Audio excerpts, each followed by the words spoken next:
Esports Asia TV live from the Asia Tech Podcast studio. So today I'm hosting solo again. Sabir's got an injury, so get well soon. You gotta fix your legs, bro.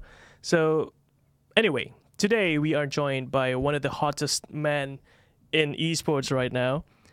He's the CEO and team owner of Team Flash in Singapore, and he is Terence Ting. Hey, thanks for having me in the studio, Andy. Oh no, thank you for coming, man. Terrence, you are a busy man. Like we've been trying to set a schedule for quite some time now, and finally we're quite lucky that we found today. So thank you for making time. No problem. I'm sure you're busy. So I gotta let's get this out of the way. Okay. So there was Sports Hub, Yep. right? Did you get a good break after that? Like after the dust settles, like what happened after?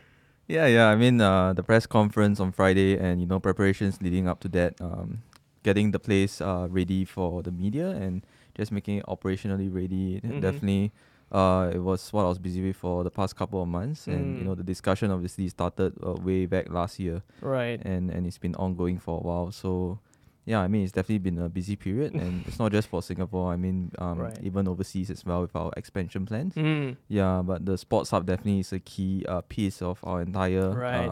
roadmap this year. Right. Right. Okay, so obviously we're gonna get into those and we're gonna get the details out.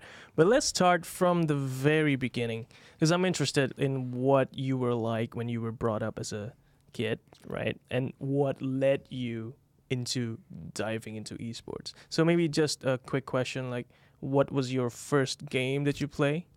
And Okay. maybe share with us like what happened after that. Sure. So I've been a gamer my entire life. Started when I was like in primary school. Surprisingly, I discovered gaming on the Macintosh. Macintosh. Yeah, which is Wow. surprising. Surprising, yeah. And the first game I ever played was Command and Conquer. Oh yeah. I used to see that game, but I haven't really got into it. Like I was stuck with Counter Strike and Yeah. some other genres like Warcraft. Yeah. So Command and Conquer, interesting. That was my first game, but I think back then really just playing out of school, I think gaming was in my blood Right. pretty much. I got into the esports community. I would say the official year I got in was probably 2006. What do you mean by official? Yeah, like in terms of like getting involved with the community. Right. Yeah, being more than just someone behind the desktop. Getting mm. involved on the ground, creating content. Mm. I was actually a content creator as well when I first Right. started out. Okay. Yeah, and I love to write actually. So you wrote content on esports back then. I did. I Right. started with a local community website in Singapore that was covering Dota. Right. Yeah, Okay. back then it was Dota 1, not even Yeah. Dota 2. the Warcraft 3 mod. Exactly. Wow. Yeah, and that brings back a lot of memories. Back then the competitions that were held in Singapore, it was almost on a bi-weekly basis. Right. Yeah, there were so many competitions and so many avenues to compete, and I was attending all these competitions on a daily basis. As I played in some of them. I started out as Right. a competitor, Right. semi-competitive. I never made it to WCG, sadly. Yeah, but I was very passionate about really just being a part of this amazing, special community that was growing underground, right? And to me, esports is something that has always been in my heart. Mm-hmm. I left esports for a couple of years in 2014 to 2016. I was in the nightlife scene for those 2 years. Right. Yeah. Not a lot of people know that actually, but Right. it was a key part of my life as well for the last 4 years. Right. Yeah. So obviously you're now a team owner and you're managing teams all over the region, right? Mm. So and you mentioned your experience was within the games themselves, like Dota. Yeah. So do you feel that was the driver that made you, interested into building your own team brand? Yeah. And what was the process like of thinking about Team Flash when it was first, its first inception? Yeah. Like, Sure. So like I mentioned, 2006 was really my first year in the local esports community. Mhm. Yeah, and then a couple years later, I was very fortunate to get spotted by an international esports team Right. at the point As of time, a player? as a content creator as well. Content creator as well. Yeah. Okay. So I was doing more of the journalism side. Right. That also explains a bit more why I'm more used to the media and speaking to the journalists. Yeah, because I've been on that side as well. Mm-hmm. Yeah, so I was very fortunate to work with this team called MYM.